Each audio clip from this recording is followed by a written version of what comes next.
Good afternoon student, मैं अवनेश सिंह तोमर और हम केमिस्ट्री की सीरीज में पढ़ रहे हैं मुख्य तत्वों का निष्कर्षण। लास्ट वीडियो में हम पढ़ चुके हैं भाई कि किस प्रकार से जो आपकी एल्यूमिनियम धातु होती है उसका निष्कर्षण किया जाता है और किस प्रकार से उसका शोधन किया जाता है। हमने पढ़ा जो एल्यूमिनियम होता है उसके निष्कर्षण के लिए मुख्य रूप से विद्युत अपघटनी विधि का प्रयोग किया जाता है।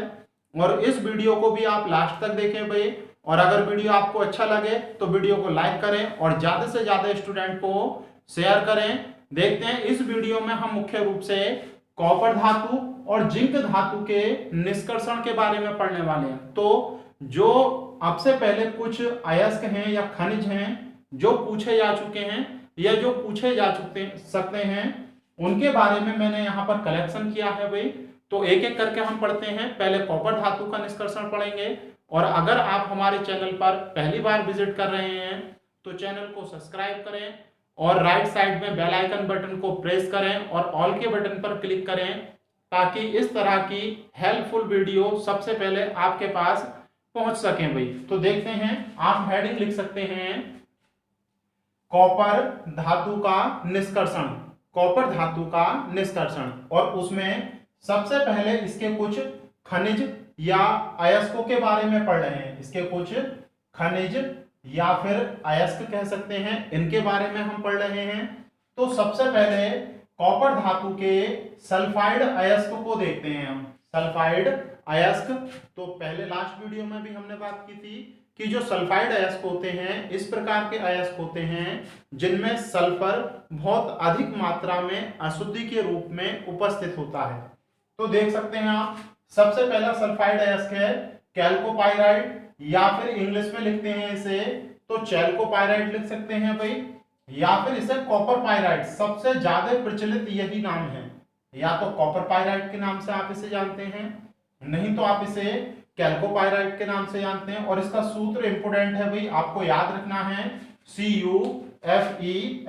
और आप देखकर भी अब बता सकते हैं कि इसमें मुख्य रूप से आयरन की अशुद्धि है और सल्फर की। और सल्फर देखो दो गुना है, कॉपर भी एक है, Fe भी एक है, जबकि सल्फर के कितने परमाणु हैं? दो।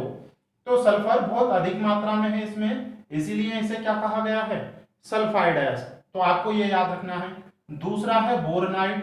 बोरोनाइड का ये फॉर्मूला होता है और जनरली कभी नहीं पूछा जाता, आपकी नॉलेज के लिए लिख दिया है मैंने। अगला है कैल्कोसाइड या कॉपर ग्लास, ये पूछा जा चुका है भाई। कॉपर ग्लास होता है कॉपर की मिश्र धातु या फिर कॉपर का अयस्क या खनिज। तो आपको याद रखना है कॉपर का अयस्क होता है ये, तो याद रहेगा भाई आपको। और इसका फॉर्मूला भी याद रखना है Cu2S। इसमें कॉपर के साथ सल्फर ही अधिक मात्रा में अशुद्धि के रूप में पाया जाता है। तो जनरली सल्फाइड अयस्क में हमें ये तीन ही देखने हैं, और इसमें से भी दो को बहुत अच्छी तरह से याद रखना है, कॉपर पाइराइड या कैल्कोपाइराइड, और दूसरा कैल्कोसाइड, या जिसे क्या कहते हैं हम? कॉपर ग्लास कहते हैं। दूसरा देखते हैं और ऑक्साइड अयस्क, ये भी कई बार पूछा गया है भाई। कॉपर का जो ऑक्साइड अयस्क है उसे क्यूप्राइट के नाम से जानते हैं। किस नाम से? क्यूप्राइट। ये लिखा हुआ है Cu2O, कॉपर, यानी कि इसे कहोगे आप क्यूप्रस ऑक्साइड। इसका नाम क्या होगा भाई? Cuprous oxide. तो ये जो क्यूप्रस ऑक्साइड है इसका केमिकल फॉर्मूला नाम होगा, और इसका सूत्र क्या होता है? Cu2O। और इस अयस्क का नाम क्या है भाई? क्यूप्राइट। तो याद रखेंगे क्यूप्राइट किसका अयस्क होता है? कॉपर का अयस्क या खनिज होता है। क्लियर है भाई? और दूसरे बेसिक कार्बोनेट। बेसिक कार्बोनेट खनिज क्या होते हैं आप याद रखें। कार्बोनेट तो आप जानते हैं जिनमें कार्बोनेट आयन होगा, सही है। और बेसिक शब्द जहां कहीं भी आपको लिखा मिलेगा, बेसिक शब्द जहां कहीं भी आपको लिखा मिलेगा, इसका मतलब है उसमें हाइड्रोक्साइड आयन होंगे। क्या होंगे? हाइड्रोक्साइड। कहने का मतलब है इस प्रकार के अयस्क की जो प्रकृति होगी वो एल्कलाइन होगी, क्षारीय। कैसी होगी? एल्कलाइन, यानी कि क्षारीय प्रकृति होगी। इतनी बात आपको याद रखनी है। और इसके बाद देखो कौन कौन से आपको ये पढ़ने हैं। एक तो मेलेकाइट, और इनमें से दोनों में से किसी का भी केमिकल फॉर्मूला आपको याद नहीं रखना है भाई, आपको केवल इनके नाम ही याद रखने हैं। एक तो मेलेकाइट और दूसरा एजुराइट। मेलेकाइट और दूसरा एजुराइट, तो दोनों को याद रख सकते हैं। केमिकल फॉर्मूले की आवश्यकता नहीं है। तो आप देख भी सकते हैं, देखो OH यहाँ पर है, CO3 यहाँ पर है, OH यहाँ पर है, CO3, तो बेसिक कार्बोनेट खनिज कहलाते हैं। क्लियर हो रहा होगा। तो इतने सारे अयस्क या खनिज हैं इसके, आपको सारे याद नहीं रखने, 3-4 याद रख लें। एक तो क्यूप्राइट, एक कैल्कोसाइट जिसे कॉपर ग्लास कहते हैं, और तीसरा कैल्कोसाइट कैल्कोपाइराइट या फिर कॉपर पाइराइट। अब देखो इतने सारे खनिज हैं, सही है। कल हमने बात की थी भाई खनिज क्या होते हैं, और अयस्क प्रकृति में धातु जिस रूप में पाई जाती है उसे खनिज कहते हैं। और खनिज बहुत सारे हो सकते हैं। इन खनिजों में सबसे ज्यादा धातु की मात्रा जिसमें होगी और जिससे धातु को निकालना आसान होगा और जिसमें धातु निकालने में कम खर्चा आएगा, उसी को आप अयस्क कहेंगे। और ऐसा अयस्क है इसका कॉपर पाइराइट। तो याद रखेंगे कॉपर पाइराइट खनिज होने के साथ साथ क्या है, एक अयस्क। कॉपर पाइराइट कहें इसे या फिर कैल्कोपाइराइट, तो याद रहेगा। यानी कि अब हमें कॉपर धातु का निष्कर्षण करना है, तो कॉपर धातु का निष्कर्षण करने के लिए हम कौन से खनिज को लेंगे, कॉपर पाइराइट को। क्यों? क्योंकि इसमें कॉपर अधिक मात्रा में होता है, आसानी से कॉपर प्राप्त किया जा सकता है और कम पैसों में ज्यादा कॉपर प्राप्त किया जा सकता है। तो इतना क्लियर हो रहा होगा।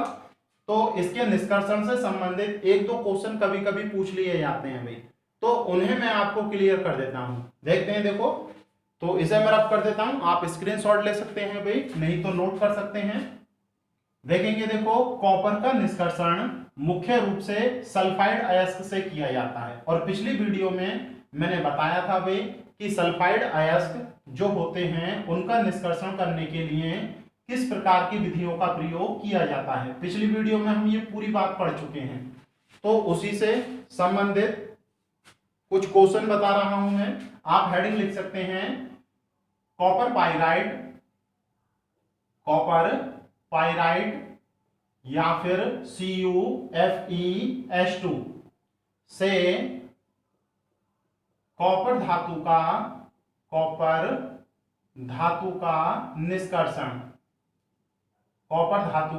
निष्कर्षण। क्लियर है भाई। तो देखो इसमें हम निष्कर्षण जो कर रहे हैं, कॉपर पाइराइट कैसा है, सल्फाइड अयस्क। कैसा है, सल्फाइड अयस्क। और आपको पता है भाई कि किसी भी अयस्क से उस धातु का निष्कर्षण करने के लिए धातु कर्म का यानी कि मेटलर्जी का प्रयोग किया जाता है।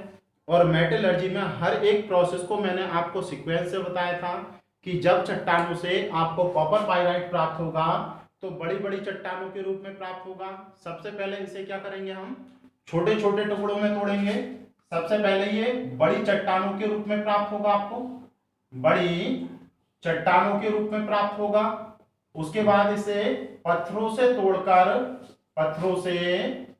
तोड़कर क्या बना लेंगे, छोटे छोटे टुकड़े कर लेंगे, छोटे छोटे टुकड़े कर लेंगे। और जब ये छोटे छोटे टुकड़े हो जाएंगे उसके बाद हम इसे पीस लेंगे भाई। क्या कर लेंगे, पीस लेंगे। और पीसेंगे किसकी सहायता से, एक दलित्र मित्र होता है, दलित्र मिल होता है या स्टाम्प मिल भी कहते हैं इसे, स्टाम्प मिल भी कहते हैं। इसकी सहायता से इसे पीस लेते हैं। और जब ये पिस जाता है तो अयस्क का करते हैं हम पिसे हुए अयस्क का सांद्रण।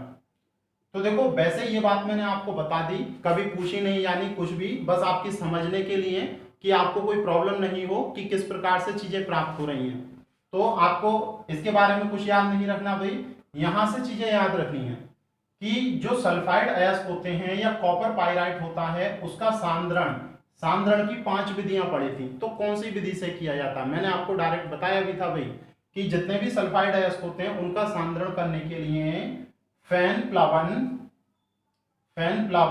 या झाग प्लावन विधि का प्रयोग किया जाता है। तो याद रखेंगे कॉपर का निष्कर्षण करने में कॉपर पाइराइट का जो सांद्रण किया जाता है वो किस विधि से करते हैं, फैन या झाग प्लावन विधि से।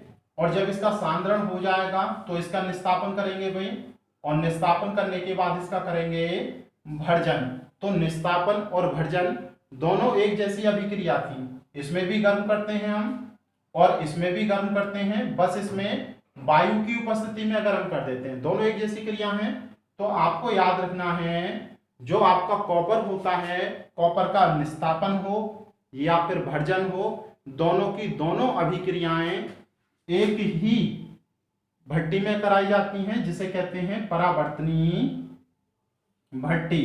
तो पिछली वीडियो में हमने देखा भी था भाई कि कुछ प्रमुख भट्टियां, जिनमें से परावर्तनी भट्टी हमने पढ़ी थी। तो याद रखेंगे कि जितने भी सल्फाइड अयस्क होते हैं उनका भर्जन परावर्तनी भट्टी में किया जाता है। तो इस भट्टी में टेबल लगे होते हैं जिनकी सहायता से वायु प्रवाहित की जाती है। तो पहले टेबल को बंद कर लिया जाता है, बंद करके उसे गर्म करते हैं बिना वायु की उपस्थिति में, तो निस्तापन हो जाता है। फिर उन टेबल को खोल देते हैं, वायु प्रवाहित करते हैं, तो उसका क्या हो जाता है, भर्जन। तो आपको याद रखना है कॉपर के निष्कर्षण में निस्तापन और भर्जन दोनों क्रिया किसमें होती हैं, परावर्तनी भट्टी में होती हैं। सही है भाई। इसके बाद देखेंगे, देखो निस्तापन और भर्जन के बाद इसका किया जाता है प्रगलन। क्या किया जाता है भाई, प्रगलन। तो आप याद रखेंगे प्रगलन करने के लिए छोटी बात्या भट्टी का प्रयोग करते हैं, छोटी बात्या भट्टी का प्रयोग करते हैं। तो आपको याद रखना है कॉपर के निष्कर्षण में छोटी बात्या भट्टी में इसका प्रगलन किया जाता है। और आपको मैंने बताया था भाई कि प्रगलन के फलस्वरूप कौन से पदार्थ प्राप्त होते हैं। तो पिछली वीडियो में हमने देखा भी है कि जो कॉपर सल्फाइड होता है और जो फेरस सल्फाइड होता है वो यहां से प्राप्त होता है।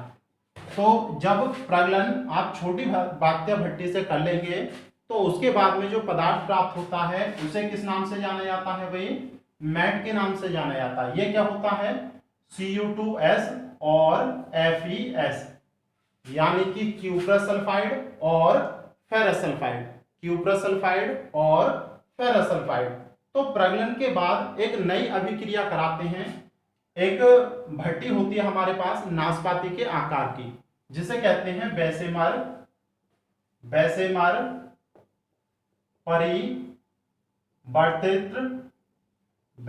परिवर्तित, और इसमें कराते हैं हम बेसेमरीकरण। क्या कराते हैं भाई, बेसेमरीकरण कराते हैं किसका, मैट का। बेसेमरीकरण कराने का मतलब है मैट में क्वार्ट्ज मिला देते हैं भाई। क्या मिला देते हैं, क्वार्ट्ज, और इसे गर्म कर देते हैं। ये जो बेसेमर परिवर्तक होता है ये एक भट्टी होती है नाशपाती के आकार की, नाशपाती के आकार की भट्टी होती है, और ज्यादा याद रखने की कुछ आवश्यकता है नहीं आपको। सही है। तो याद रखेंगे जो मैट प्राप्त होती है वो उसे एक बेसेमर परिवर्तित में जो एक नाशपाती के आकार की भट्टी होती है उसमें क्या करते हैं भाई, क्वार्ट्ज मिलाकर गर्म करते हैं, और गर्म करने पर यहां से मुख्य रूप से हमें प्राप्त होता है कॉपर। यहां से क्या प्राप्त होता है भाई, कॉपर। और कॉपर जो प्राप्त होगा इसमें जो कॉपर सल्फाइड है उसकी कुछ मात्रा कॉपर ऑक्साइड में बदल जाती है, और बाकी के बचे हुए कॉपर सल्फाइड को ये अपचयित कर देता है, और अपचयित करने के बाद ये कॉपर में अपचयित हो जाता है और SO2 गैस। क्योंकि देखो पिछली वीडियो में हमने पढ़ा है भाई कि कॉपर का निष्कर्षण अपचयन विधि से किया जाता है, और अपचयन विधि में भी कौन सी, स्वतः अपचयन विधि। तो अगर आपको याद रहा होगा तो पिछली वीडियो में हमने ये बात पढ़ी है। इसमें हमें अपचयन नहीं कराना पड़ा, जो क्यूप्रस सल्फाइड था उसकी वायु की उपस्थिति में थोड़ी सी मात्रा किसमें बदल गई, Cu2O में, और जैसे ही Cu2O बना इसने Cu2S को किसमें बदल दिया, कॉपर में। तो यहां से हमें क्या प्राप्त हो गया भाई, कॉपर प्राप्त हो गया। क्या प्राप्त हो गया, कॉपर। और ये मात्र 98% शुद्ध होता है, 2% की इसमें अशुद्धियां होती हैं, और यहां से प्राप्त होने वाले कॉपर को फफोलेदार कॉपर कहते हैं, फफोलेदार कॉपर के नाम से जाना जाता है। तो आप याद रखें फफोलेदार कॉपर क्या होता है। देखेंगे, देखो जब बेसेमर परिवर्तक से कॉपर को प्राप्त किया जाता है तो उसमें SO2 की मात्रा घुली होती है, SO2 इसमें डिसॉल्व होती है, और जब SO2 निकलती है तो बुलबुले के रूप में निकलती है, और जैसे ही कॉपर सूखता है तो वो बुलबुले जो हैं उसके ऊपर ऐसे लगते हैं जैसे फपोले आ गए, जैसे जलने के बाद फपोला पड़ जाता है भाई, तो इसकी सतह पर ऐसे ही बने हुए लगते हैं। आपने देखा होगा कोई गाढ़ी चीज जब आप बनाते हैं तो उसमें भदका जो आता है बबूले टाइप के, तो ऊपर को उठता है नहीं, तो बिल्कुल वैसी ही कंडीशन होती है। जैसे ये आपका कॉपर है, तो कॉपर में से SO2 गैस इस प्रकार से निकलती है बुलबुले के रूप में, तो ये ऐसे ही जम जाते हैं और देखने में ऐसे लगते हैं कि इसकी सतह पर क्या निकल आए हैं, फफोले। तो आप याद रखेंगे यहां से प्राप्त कॉपर कितना होता है, 98% शुद्ध, 2% इसमें अशुद्धि होती है।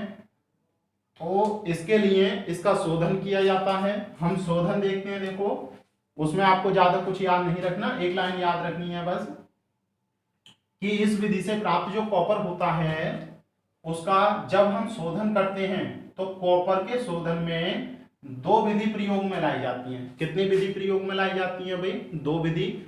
एक को कहते हैं दंड विलोडन विधि, दंड विलोडन विधि, क्लियर है भाई। और दूसरी को कहते हैं विद्युत अपघटनी विधि, विद्युत अपघटनी विधि। तो देखेंगे देखो इस विधि से जब हम कॉपर का शोधन करते हैं तो कॉपर लगभग 99.5% शुद्ध हो जाता है। लेकिन अधिक शुद्ध करना हो हमें, लेकिन यदि कॉपर हमें अधिक शुद्ध करना हो तो हम किस विधि का प्रयोग करते हैं, विद्युत अपघटनी विधि का। इसमें कॉपर लगभग 99.99% तक शुद्ध हो जाता है भाई, सही है। तो आपको इतना ही याद रखना है, इसमें याद रखना है इससे जो 99.5% शुद्ध कॉपर, प्योर कॉपर प्राप्त होता है उसे टफ पिच कॉपर के नाम से जानते हैं। तो दो तरह का कॉपर हो गया, फफोलेदार, तीन शब्द हो गए ये। एक तो मैट क्या होती है, तो प्रगलन से प्राप्त जो पदार्थ होता है मैट कहते हैं। दूसरा फफोलेदार कॉपर, वैसेंद्रीकरण के फलस्वरूप जो कॉपर प्राप्त होता है उसे क्या कहते हैं, फफोलेदार कॉपर। और दंड विलोडन विधि द्वारा शोधन के फलस्वरूप जो कॉपर प्राप्त होता है उसे टफ पिच कॉपर के नाम से जानते हैं। और ये 99.5% शुद्ध होता है। तो इतनी बात समझ में आ रही होगी। और विद्युत अपघटनी विधि आप जानते हैं, दो इलेक्ट्रोड लगे हुए होंगे, उसमें विद्युत धारा प्रवाहित करके इसमें विद्युत अपघट्य के रूप में हमने पदार्थों को लिया होगा और उसका शोधन हम कर देते हैं। तो इस वाली पोर्शन से आपको इतना ही याद रखना है भाई, सही है। और आप इसके लगभग हर एक क्वेश्चन को बिना किसी रुकावट के सॉल्व कर सकते हैं, बिना किसी प्रॉब्लम के, आपको कोई समस्या नहीं होने वाली। अब हम जिंक खनिज या जिंक का निष्कर्षण पढ़ने वाले हैं भाई, सही है। तो आप लिख सकते हैं जिंक धातु का निष्कर्षण, जिंक धातु का निष्कर्षण। और सबसे पहले हम उसके कुछ प्रमुख खनिजों को पढ़ने वाले हैं। तो हेडिंग लिखो जिंक के प्रमुख खनिज, जिंक के प्रमुख खनिज। देखेंगे देखो जिंक के प्रमुख खनिज में एक या दो का ही नाम याद रखना है भाई। जनरली बहुत ज्यादा कुछ नहीं पूछा जाता, फिर भी जो इंपोर्टेंट है वो सारे मैंने यहाँ पर लिख दिए हैं भाई। ज्यादा से ज्यादा कभी कभी एक का ही नाम पूछा जाता है, इसमें बहुत ज्यादा कुछ नहीं पूछा जाता।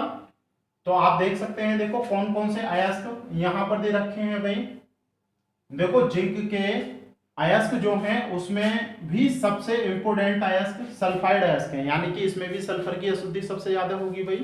देखो इसका सबसे पहला अयस्क है जिंक ब्लेंड, जिंक ब्लेंड जिसे ब्लैक जैक के नाम से, और ये मोस्ट इंपोर्टेंट है भाई, यही याद रखना है। जिंक सल्फाइड ZnS को इसका अयस्क जिंक ब्लेंड या फिर ब्लैक जैक कहते हैं। और एक होता है स्फेलेराइड, इसका सूत्र भी यही होता है, लेकिन इसमें सल्फर की अशुद्धि अलग अलग मात्रा में होती है। नाम इनके अलग अलग क्यों रखे गए हैं, क्योंकि इसमें सल्फर की अशुद्धि थोड़ी सी कम और जिंक ज्यादा होता है, इसमें सल्फर की अशुद्धि थोड़ी सी ज्यादा और जिंक कम होता है। तो इतना ही याद रखना है, जिंक सल्फाइड, जिंक ब्लेंड या फिर ब्लैक जैक और स्फेलेराइड दोनों रूपों में मिलता है हमें, क्लियर है भाई।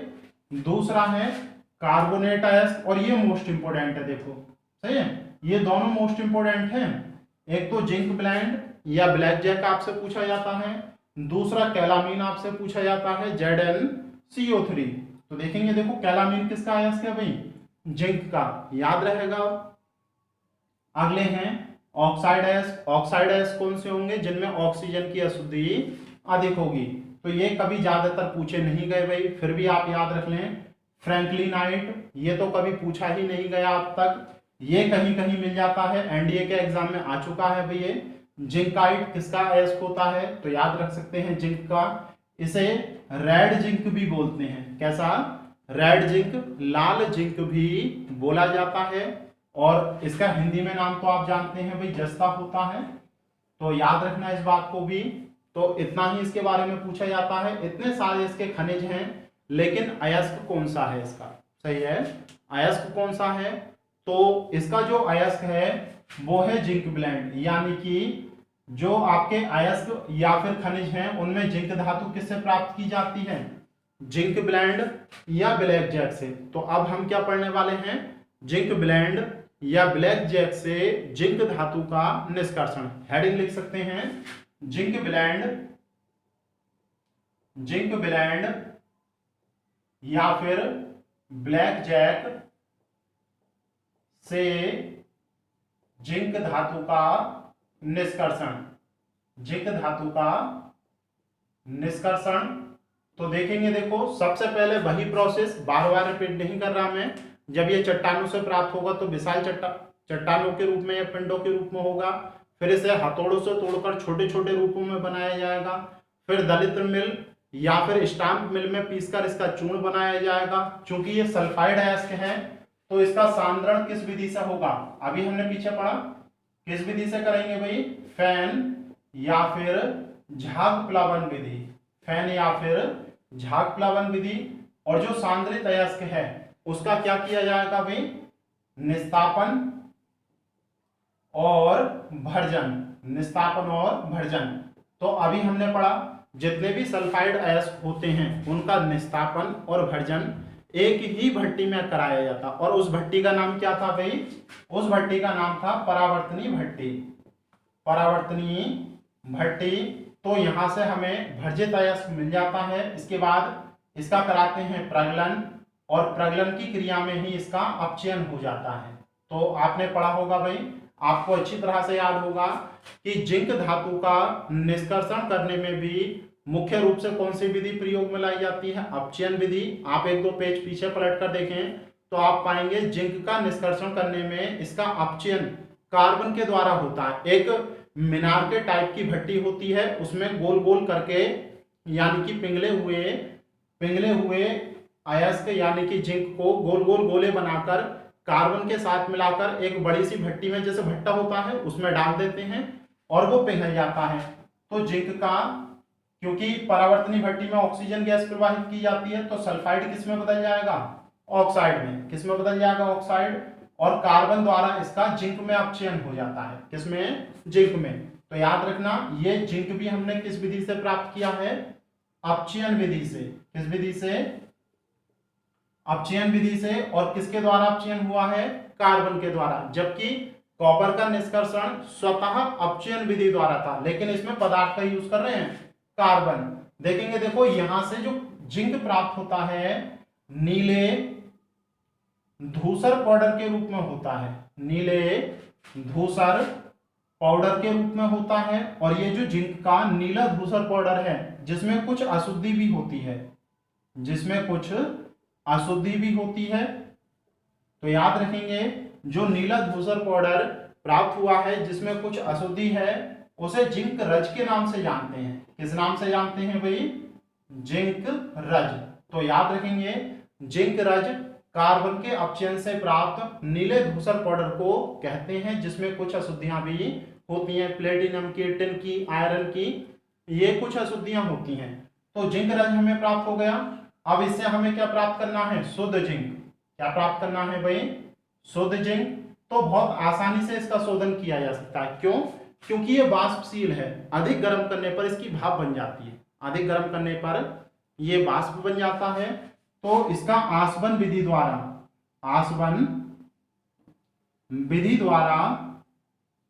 शोधन कर लेते हैं हम। क्या कर लेते हैं भाई? शोधन। और शोधन के फलस्वरूप क्या प्राप्त हो जाता है? हमें शुद्ध जिंक प्राप्त हो जाता है। कैसे शोधन करते हैं?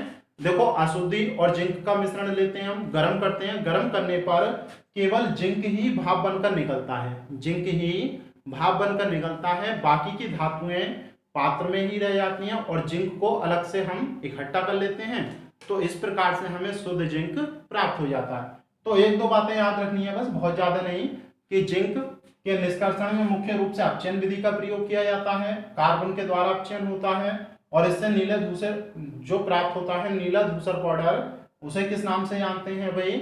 जिंक रज के नाम से जानते हैं। तो इस वीडियो में हम केवल इतना ही पढ़ रहे हैं और अगले वीडियो में बचे हुए जो तत्व हैं या धातु हैं उनका निष्कर्षण पढ़ेंगे।